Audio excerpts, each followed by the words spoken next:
Well, thank you very much for being here. This conference is possible thanks to an alliance between the REBOOT project and CASI. As you many know, CASI is an international organization that gathers together all cinema institutes of Latin America, Spain, Italy, and Portugal.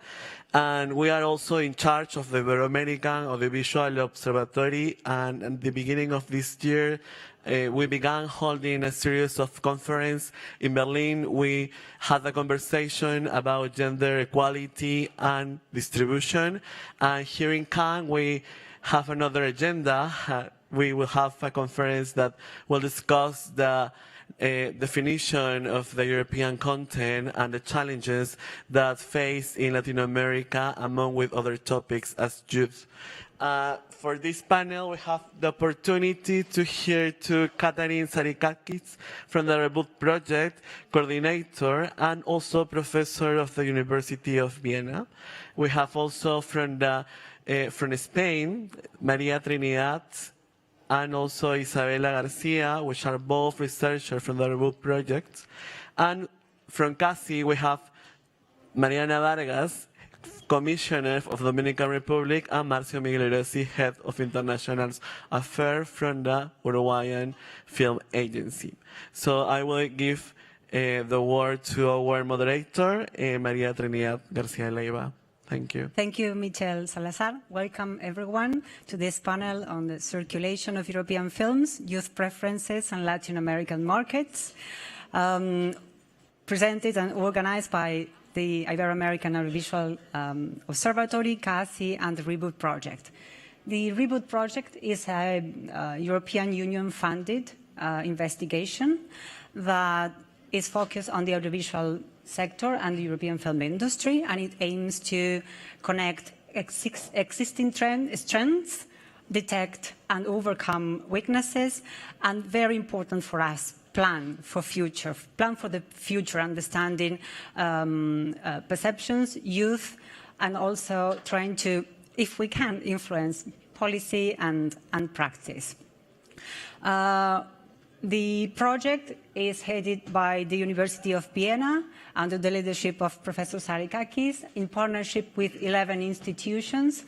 We, Carlos III University of Madrid, together with the University Institute of Spanish Cinema and the Audiovisual Diversity Research Group, proudly participate in this consortium, and it's an honor for us to participate in this panel with CASI and also representatives of the Uruguayan Film and Audiovisual Commission and the Dominican Republic. I'm kind of translating things in my head. Dominican Republic Film Commission, Madame Vargas Gurilieva, Mr. Migliorisi, thank you very much for the effort. Thank you for everyone attending, and also thank you to those watching online.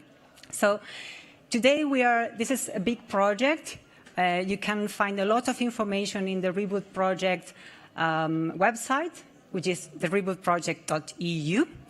And today we want to share some findings and headlines, let's say, about what we consider are two very important actors in the industry. Audiences, especially young people, and professionals. Because if we understand what their opinions, their perceptions, we can understand circulation better, and we can do something to improve circulation. So beginning with Professor Sarikakis, we will dig into youth films preferences, and then a glimpse to gender issues in terms of their experiences. So please, the floor is yours. So, hi, thank you so much for involving us here. I need to say that we cannot change the slides for some reason. We are professors and so technologically challenged. Okay, some help, yes? Help. So until help arrives, just to say, we have been, the Reboot project is about the industry and about society. And industry means a lot of things for us. It means professionals, it means the creators, it means also the money, and it means also the relationship with society. The part I will discuss very quickly, because they told me I don't have much time, is the part about the future, both of the industry and society, which is young people and children. So we have surveyed about 4,000 children and young people in Europe. This is one of the largest and newest research with them. And we have spoken with over 500 of those in group settings across 9 countries. And they have been telling us some interesting things, a lot of interesting things. And as we are here gathered, our teams are still analyzing the data. So we hope to be here next year to tell you more. And even anyone who's interested in more on this, the exact details we will tell you as soon as it comes out. Still no slides, but the countries we have been working with is Austria, Belgium, Finland, France, Greece, Italy, Poland, Spain, and Turkey, a nice distribution across the EU. And we take this as an indicative way of how the future of film consumption and film creation is taking place, because we look at children and young people as in 3 roles. One, obviously, to all of you would mean audiences, current audiences and future audiences, i.e. consumers. But we also look at them as industry leaders, future industry leaders and creators, and as policy makers of the future. So it was very interesting and important for us to find out what it is they are interested in. I'm going to give you a little bit of an insight, especially from the Austrian case at this point. The top 5 things that children are saying about European films is that they want to know about different cultures. This is very important when it comes to questions of distribution, right? Very nice, next one. Excellent. And they talk about the importance that stories have, stories that talk about people other than themselves, right? So this, to any smart industry stakeholder, this means a lot of potential, both in distribution, consumption, but also in harvesting, encouraging, nurturing, and developing talent. They say that a good film is not connected with culture in the sense of cultural specificity. So these generations, it means that these generations are far more open than any generation before. And another characteristic that this generation has, meaning kids from 10 years old upwards, up to 25, young people up to 25, the other characteristic that they have is that they themselves are creators. Not all of them, a minority, but it's a very strong minority. It's a strong minority that has self-autodidactic skills, meaning they learn things themselves. They have different kinds of social values and cultural openness that is, I think, personally very, very promising for any kind of conversation we have about what it means to tap into the potential and the power that I don't know, Latin America has to offer, or Europe-wide has to offer, because we see these children and these young people live in multiple cultures simultaneously. This doesn't mean that they do not have cultural values and characteristics, but it means that their openness, their global character of consumption, and their own understanding of what it means to make films makes them as amazing next future leaders. They emphasize, of course, that the emotions and techniques in the film, music in particular, is important, and they provide some examples which you can read here. An interesting part, I suppose, is to say that it looks like cinema in the old-fashioned way is not a priority because they stream and they consume everywhere. right? But this is also something that opens up possibilities for distribution. They are very good at filmmaking, as I said, and they like very much content that deviates from the personal identity, which is not something we used to have until now. So we are sitting here at a kind of a pivotal moment, I believe, both in the field of production, for sure, because these understandings will enter the industry as long as the adults in the room allow it. But also in terms of policy making and understanding what drives good storytelling together with affectionate storytelling, together with success and visibility and inclusion.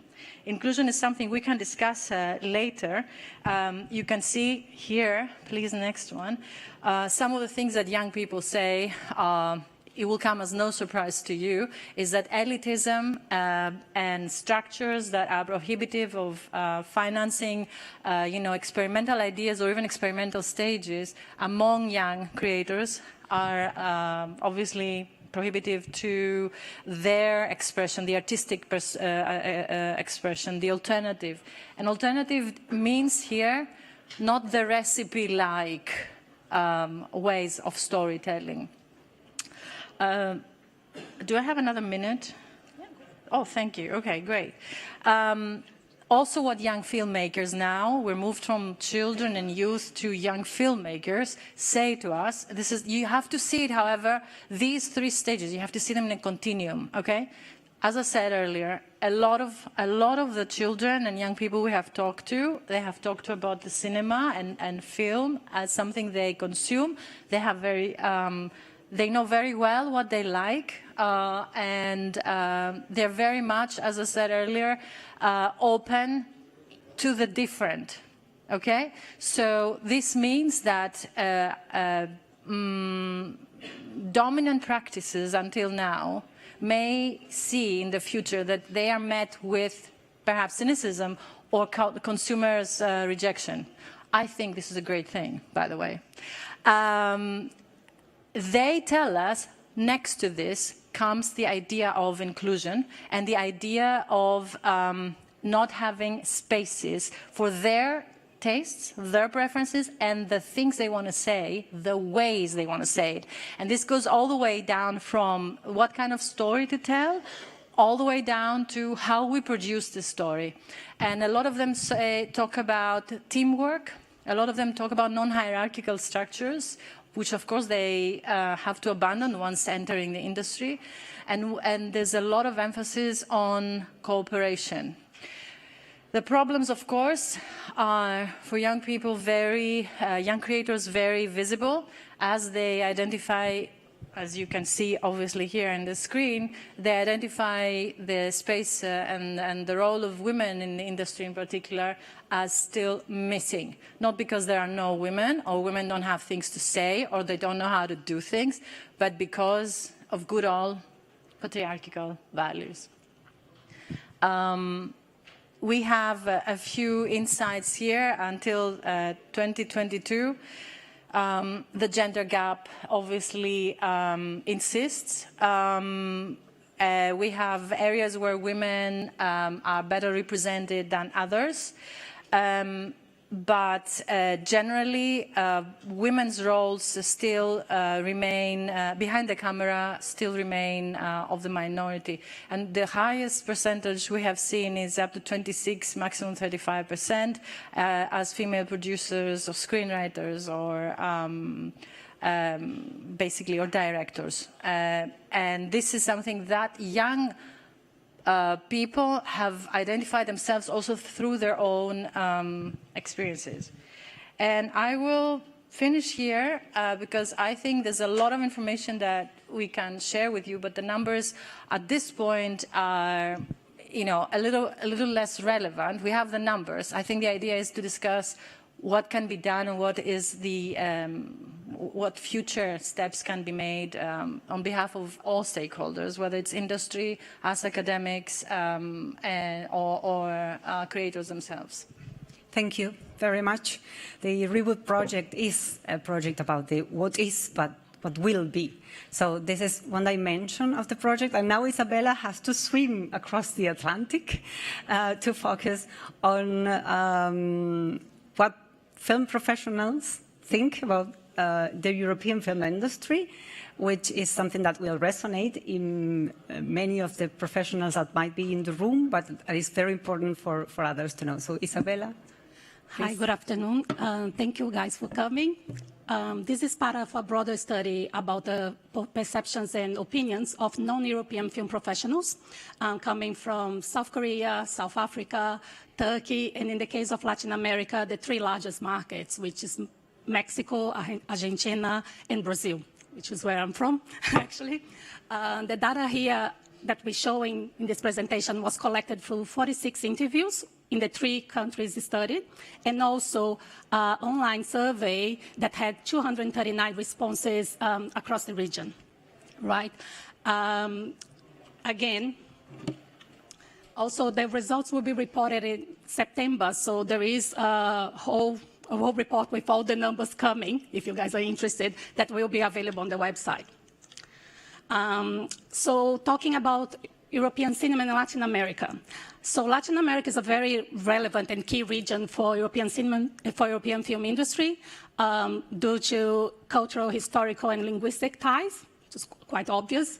But it's important to remember that Latin America is a very vast region with different realities. And although we are focused on the 3 main markets, the 3 biggest markets, every country, it's important in its own right. So we just didn't have the time or the budget to explore them all this time. So talking about European cinema circulation. If we think about cinema, let's look at the numbers.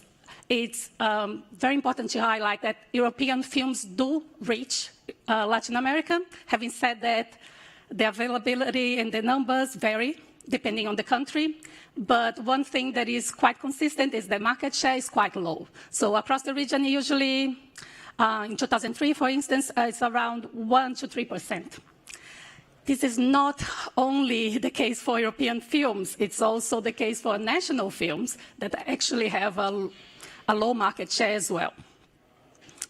So talking about other windows of exhibition, I don't think it comes as any surprise. Film professionals told us, again, television, free-to-air television has little interest in European films. Pay TV has a few niche channels, so to just give a few examples, in Argentina there is Europa, and Brazil Euro Channel, and so on. But they, again, niche channels with limited reach in streaming. Streaming is a big one. It's quite complex to get data, you know. Relevant data often is not available, but it is clear, and there are a few studies saying that there are European films present. In some cases, in some countries, they have the same percentage as local productions, so it's quite surprising. But it's very important to remember that availability doesn't mean visibility, so just because it's there, it doesn't mean it's seen. And when we talk about with film professionals from Latin America, where does European film mainly circulate? It's clear there are 2 distinct circuits. The commercial circuit, and the main outlets there seems to be art house cinemas, independent cinemas, and the streaming. And the non-commercial circuit, right? Which, again, the main outlets is film festivals and thematic weeks. In the commercial circuit, I guess the exception to the rule, in the case of European films, is films that win awards in festivals or main awards, or the films that are backed by streamers or the Hollywood studios, which is quite obvious. The 2 circuits don't seem to relate to each other. They don't seem to really connect, let's put it this way. They run separately. And although film festivals and thematic weeks are quite popular. Perception. So what non-European, Latin American professionals think when we talk about European cinema. So how do they see it? First thing that comes to mind overwhelmingly in the interviews and the surveys is cinema de autor, followed by art cinema. It's the 2 words that are used to define European cinema in Latin America. And then we have international co-productions, which is I guess not surprising at all, since both regions do have a few co-productions going. State support and cultural diversity. The two least mentioned terms are hard to define, so Latin American film professionals don't seem to have trouble defining European cinema and blockbusters, which shows the niche status of European films in the region.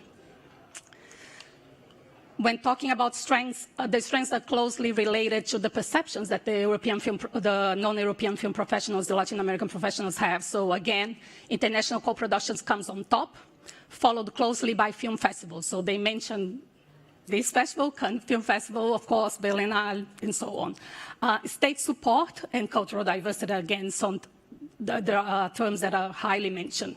The terms that are not mentioned much are reaches multiple audiences. I guess it goes hand in hand with the fact that the perception that that there are no blockbusters or not many blockbusters.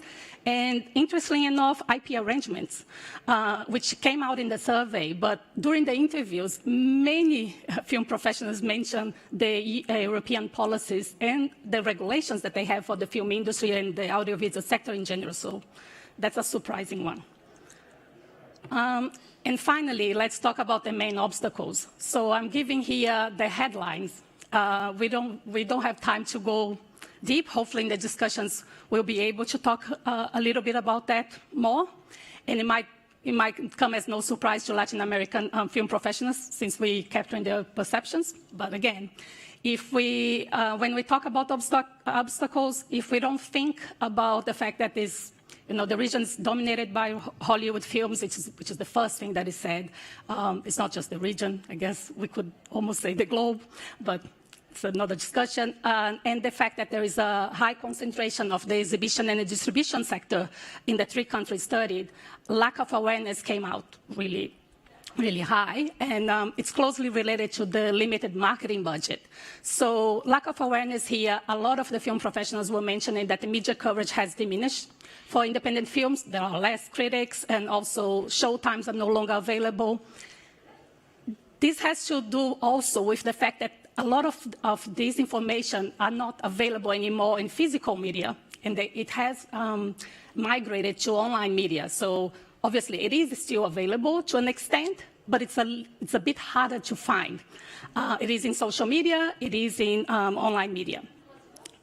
Limited marketing budget. Again, independent film distributors in Brazil, Argentina, Mexico, which are the ones who usually distribute European films, they have a limited marketing budget. They're not able to widely promote the films. So that's also affect awareness. So the audience sometimes doesn't know where or if a European film is available.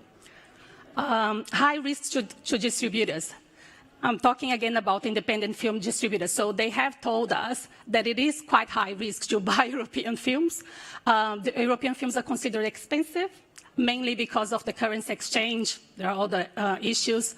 And also the fact that it doesn't attract a wide audience, so it's harder for them to get the revenue they need. It mainly circulates, they can only distribute or mainly distribute in theatrical. Insufficient support programs. So here I'm talking about the support programs that exist for the circulation, for the distribution and promotion of European films. There are some programs available, and the film professionals in Latin America have highlighted that they are really important and fundamental, but they also mentioned that the programs are often quite bureaucratic, complex, and that the amounts have diminished over the years. Finally, we're talking about shortcoming in co-productions agreements. Again, many film professionals have mentioned in the survey and as well as in the interviews that the co-production agreements that exist between the regions, or the countries that we studied and European countries are quite outdated and don't meet current industry needs. They say that, and we had a look as well, many of them come from the 90s and haven't been updated, although we do know certain efforts have been made recently to update a few of them. They also mentioned that there is a limited information, that the information is hard to find, and it can be a complex process. And the two last ones that I'm going to mention are the ones with the asterisk, which are complex ones. Let's put it this way. So cultural differences. When talking about cultural differences, this is a new study on itself. It's a complex matter, but it's clear that language, humor, and accents actually matter, and it can really affect the way it's viewed by the audience or received by the audience or not, really. And the elephant in the room, the increasing influence of VOD services or the streaming. Again, this is a complex one because it depends on who you ask, right? As you could see in the previous slide, it's one of the main channels of the commercial circuit in terms of circulation of European films. Having said that, independent distributors see it as an obstacle because the global streamers usually bypass them and buy directly from the sales engines, so they cut revenue to them, which makes it even more risky for them to buy European films, to put it mildly. If we bypass the distribution part, the circulation part and promotion, there are other matters as well that have been widely discussed in the three countries. If we talk about production, it is seen as a source of financing, but at the same time, there are matters with IP rights, the lack of regulation in streaming, etc. Just to mention here, although I just gave you the highlights, we do have policy briefs about both matters already available on our website. So if you want to read more, please do so. And less. Read less. And also, we're releasing as well the full report with all the numbers, all the features. And of course, we will be around. So now, I think thank you, Isabella. It's time to listen to the representatives of the Dominican Republic Film Commission, Film Commissioner Madame Vargas Gorilieva, and Mr. Migliorisi from ACAU, the Uruguayan agency.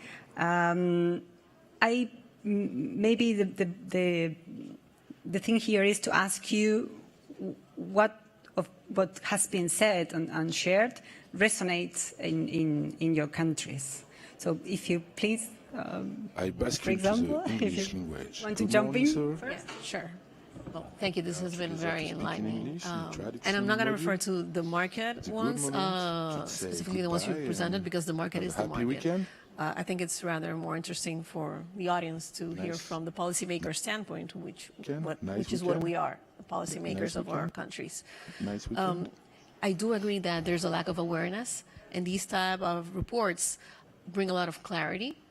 And it's a very powerful tool, not only for the policymakers, but also for the producers and for everyone involved in the whole process.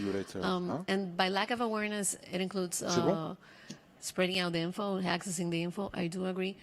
But also the educating part of by producers, the specialization, the becoming more professional, and expert, learning more about the audiences. I think that's something key that's lacking, or that's right now one of the gaps that should be bridged in our countries. I do also think that Latin America cannot be seen as one territory. And I think you mentioned that. Each territory has its own characteristics, specifications, and that should translate into the strategy when a European film is presented in our own territories.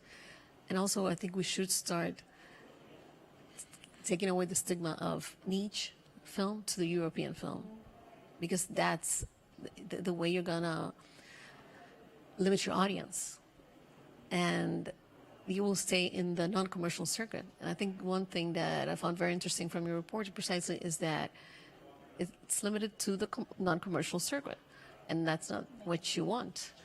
I think in general terms, that's on my side. I think you would have more interesting views, especially coming from the advertising world. Well, first, thank you so much. It's an honor to be here, with you. Also, thank you, Isabella and the same Katrina, for all the information that you shared with us. I agree with you, Mariana. So one quick question to the audience. How many people here are distributors? Can you raise your hand? 1? 2, 3. 2. How many people are we here? 50 maybe? Yes. Okay. So that's the thing, about this conversation. Who are the people, that are having the conversation about this? So first, if you go back to the slide of the obstacles, could we? Mm-hmm, of course. Well, as Mariana was saying, some obstacles are part of the market. And talking about from the standpoint of an institution, that's a dynamic. That is how the different actors in that market play. And yes, there's going to be a concentration in some cases in Latin America. And yes, there's going to be a risk if you have Uruguayan pesos and you want to buy in euros. Yes, there's a gap. And all those things are part of the dynamic of the market. But then if we talk about, as Mariana was saying, the awareness, and how can we help from our side, is we always say, okay, if someone wants to distribute something in our countries, first, do you have, a plan? Do you have a promotion distribution plan? Because many of the times it doesn't happen. And do you have, a budget allocated for that? So the question is this serious that you really want to distribute because you have a plan and you have a budget? And that's something that many times it doesn't happen. The same way that here we only have 2 distributors, the same thing happens with this question about, do you have a plan? Do you have a budget? You have really the intention, to work in this market. And you have the understanding of how this market, works. And that's what Marina was saying about the audience. For all of us, it's very challenging, all the changes that are going in the media landscape. And just a quick example about Uruguay. We had this situation that our films were not reaching, the national audience. And suddenly we decided to create this experiment. Let's, license, Uruguayan movies. Let's create a catalog and let's put that catalog in YouTube. Open for the public, because we are a public institution. We have to give access to our taxpayers to what they paid for and to the culture and all that. And suddenly a movie that the name was, I don't know how you say it. It was like Little Cows or something like that. I was completely dead and inactive, found 100,000, people in YouTube that they watched the whole movie. And suddenly, this movie started to be alive again. I have a circuit. So what I'm trying to say is there's a lot going on of trying to find the commitment from, the public standpoint with who wants to distribute, and also trying to find the right information, to connect with that audience. And all these experiments and all these things help, because that information then was taken to try to, let's say, reactivate, our initiatives in the theaters. And that really helped with different initiatives that we are working on. So that's just, an example and through what we did in Uruguay. And maybe, Catherine, you may want to jump in here in terms of what young people said in relation to these new ways of consuming and also participating in the industry and in the margins. You see, it's very interesting because we are having 2 conversations at the same time. My sense is we're seeing at this moment elements of a new, I would say, world. It sounds very dramatic, but it's Cannes Film Festival. A new world opening up. And this is where we have our generations who have experienced some form of linear consumption and so on and so forth. And then we have the incoming generations. And I see, obviously final findings will be shared with you in October 25.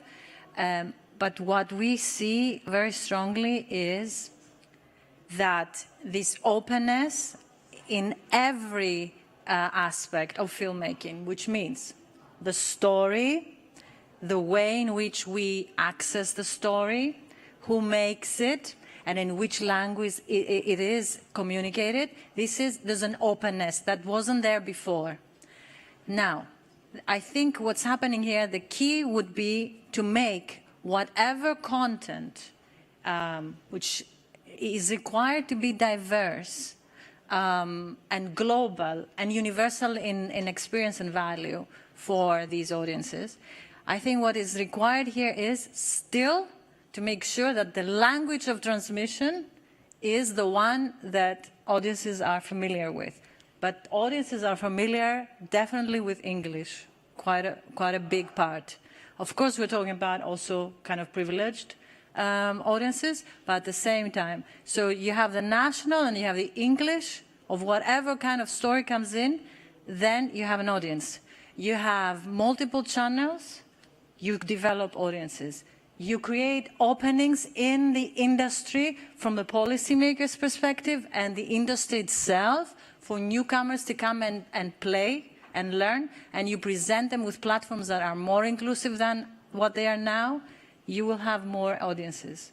So I believe, and I will tell you in the findings after we finish our project, that there is an enormous potential, and it would be totally, I think, on the backs of the industry if they do not take this and make the most out of it, because it's a moment it is a moment of global conversation. And I'm not saying this is a theoretical, abstract term, you know. This is where the talents are, the leaders are, the money will be, the resources should be. I think it's a good point. And the audiences are critical. They engage critically with content, yeah? And we have, as society, responsibility also to make everything about this ecosystem better. It's glamorous, it can also be better. Yeah, we have to find a way to include them in every single... Yeah, I think we have, okay, allow me, I'm a professor, I can say these things. I think we should take the back seat and allow them to lead, not include them in a system that kills talent, basically, that is very sexist. Europe is very sexist. I know what's happening in the Ibero-Latin area of the world. Europe is very sexist, by the way. So we have to break these things down. They harm society, industries, and stories. I will stop because I will continue talking. Yeah. No, but I would like to know from your point of view, the policy-making point of view, what are the programs, what are the strategy, what's going on there, and that can also be interesting for Europe. What are because I know that Dominican Republic has an interesting program in relation to genre. Uruguay, I think that the example of YouTube is fantastic, is very interesting. So what type of very specific and concrete things we can share so that we learn from each other? So, locally in the DR, we have a funding system that allows us to produce a lot. And in 14 years, we've managed to grow. And this is due to a film law that has been stable for 15 years. And that same law also generates some space for the creation of policies that provide for equality, meaning that there are even specifications as to how much a person with certain experience has to gain. No matter if, in terms of wages, because they're fully subsidized basically by this incentive. So no matter if you're a woman or a man, you just have to earn that amount. And this has allowed us to grow in terms of the number of female producers we have in the DR. Right now, here in Cannes, we have around 12 or 15 Dominican and just one man. Most, as you can say, are women. And most of them are producers, precisely. So now that you mentioned sexism being one of the issues, you know, in Latin America also, but that's one thing we, in terms of like programs that we've been working on, but because the law is designed in such a way that enables us. In terms of circulation, although we don't have specific aid for circulation, distribution, in the DR, the Cinematheque is part of our organization, and it's our exhibition and our basically distribution arm. And we have this Cinematheque that travels the whole country, and that's how we're also able to bring the national films to the rest of the country that has no theaters. And this has also grabbed interesting interest, from other countries through their embassies that also have access to that specific program, and they're able to show the foreign films in other territories that would otherwise have no chance to watch those films. So that's what we're doing in terms of circulation, aside from having a specific program to support the Dominican filmmakers that make it to festivals, that make it to specific programs within markets. They have a specific aid within our budget. Marcio? Well, in our case, first, we have a very strong, relation and tradition what is our Cinematheque. And also they have this place that is beautiful, it's amazing, and it allows the audience to have a nice experience. And they do a great work. And that's a place where you can, watch, for example, cinema from all over the world. And through them, and their festival and their initiatives, we have this relation with the audience. The Uruguayan cinema has this relation, and Uruguayan cinema, most of it is co-production with Europe. So when we define, European content, well, that's a definition that is very interesting to have a conversation, because somehow we are supporting European content to circulate when we are supporting co-productions. And then also, we have also initiatives of itinerant cinema all around the country. And the most interesting, I think, that we are doing now is this, national catalog, because we have those films and we are working, testing different, possibilities and windows. Maybe it's this, program in this, cinema, the auteur, theater. Maybe it's this itinerant. It depends on the audience, again. We try to get all the information that we can about the audience, and then we try to find which is the best way to reach them. And maybe it's through Cinematheque, maybe it's through this, itinerant initiative, maybe it's through YouTube. And that's how we're working now. And what we are trying to do is get as much information and feedback and data, to be smarter in our decisions, and then to have an interesting conversation with whoever wants to distribute cinema in Uruguay, because we can put on the table some information. Maybe, Isabella, you want to add something in relation to lack of awareness, very, very, very briefly, or co-productions, and also because, co-production it's key for both regions, but also European cinema is a concept within people's minds, but at the same time, it refers to a few countries. So that's also interesting to highlight. I guess co-productions is also seen as one of the main strengths of European cinema in Latin America. It's a complex task, isn't it? Because this is more about the policymakers and, the people involved in these agreements. Having said that, it's clear that it's necessary to not only update them for current industry needs, and when I say current industry needs, streaming is one of them, of course, just digital distribution, but distribution in general would be great, and promotion, because quite often those agreements focus more on co-production, but they don't talk much, they don't touch much in promotion and distribution, and it's very clear that this is a part that needs more attention, let's put it this way. Apart from that, considering that both regions have many countries, so Europe and Latin America, more multilateral co-production agreements would be great. Bilateral agreements are good as well, but to go one by one, it can be quite difficult.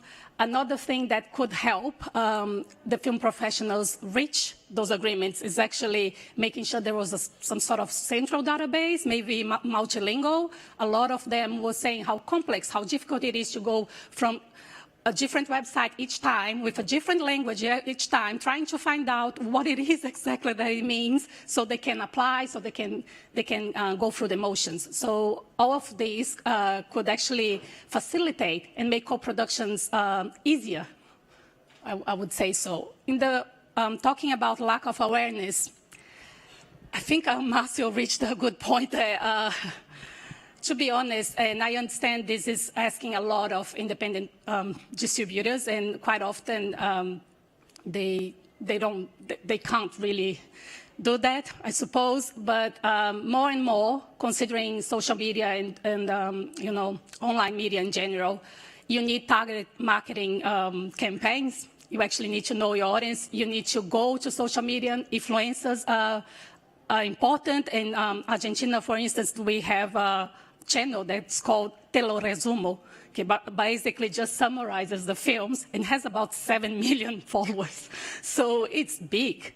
So you need to be across that. You need to know which channels actually are interesting for that type of film that you're promoting. It's not more, oh, I just promoting whatever, in all newspapers. It actually needs to be targeted. So that's a big one with the lack of awareness. And if the, again, as I was saying about the co-production agreements, that we need bigger focus on promotion and distribution.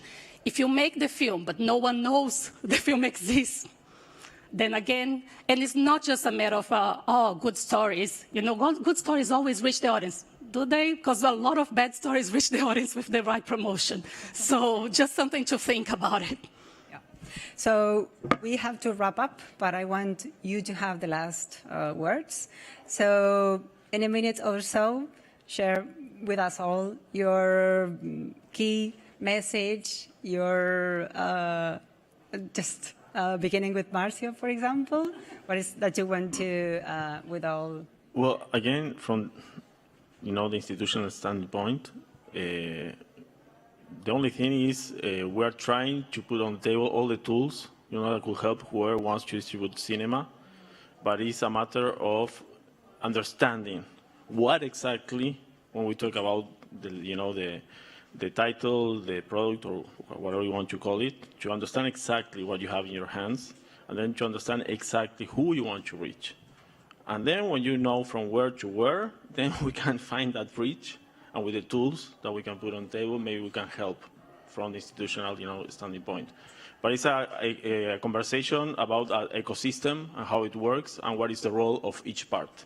So now we are, through this very interesting, like research, having this, approach through some of these ecosystems, like roles, but it's a bigger conversation that we are trying to have, at least in Uruguay, and again, trying to develop these tools, but we still need these, companies and players that would like to take, the task to distribute cinema, and in a cross way, not only, European in Latin America, but Latin America in Europe. That sometimes it's the same, it's a co-production.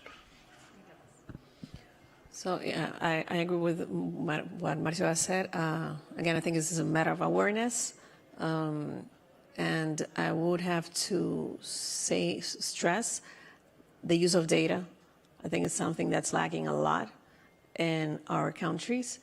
The importance of audiovisual observatories to be that, that source of data, but then each country has the responsibility of having good quality data, on-time data, which is not only useful for policymakers, but for the distributors. These are business people. This is money we're talking about. They need to be able to access data that actually matters to them, for them to design those plans, those marketing plans for those European projects that at some point are expected to thrive in our territories. So that's one thing that I think that's my takeaway here, and that we could do on our side as policymakers. Well, I agree with Mariana on that. I guess I'm biased, I'm a researcher, but that is extremely important. If you know where you're going anyway, it's okay, isn't it? So you need to know the film industry well, and studies like that, obviously, like this one, are important. So the film industry professionals understand the market better, their markets better, but also the policymakers can understand this. It's important to have this dialogue between the film professionals and the policymakers. So you actually understand the market needs, you understand what the industry needs, and do the policies accordingly. Let's hope, the relationship between Europe and Latin America just gets better and better. Yes, let's hope so.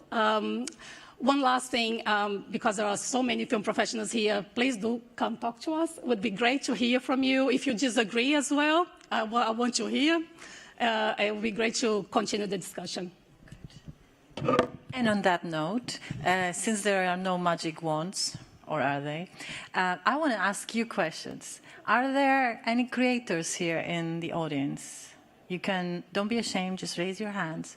1, 2, 3, 4, 5. Thank you. Are there any representatives of policy-making institutes, whether it is funding institutes or governmental institutes or independent authorities? 5, 6, 7, 8. Thank you. Thank you. There's no shame. It's just a job. Are there any professors here? Monsieur. 1, 2, 2, 2. Oh, hello. Who is the rest? Who are you people? Production, I'm sorry. I said creators. For me, it's everything about creation. Producers. No? Yes. Fantastic. Oh, look. Are you ashamed of your professions? Like, say, we're producers. Fantastic. And distributors, we said earlier, is there any new? Because some people left and some came. 3. Huh? What? We have 3 or so. Exhibitors? No? Anyone who owns a cinema? No. Oh, there you go. 2. Okay, fantastic. Well, thank you so much for being here and doing what the industry itself should be doing en masse.